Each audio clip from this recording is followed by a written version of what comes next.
Заливка подушки під комерцію.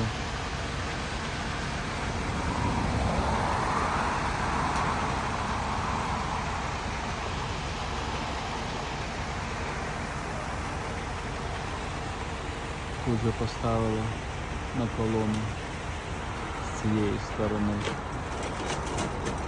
Так ось поставили опалубку.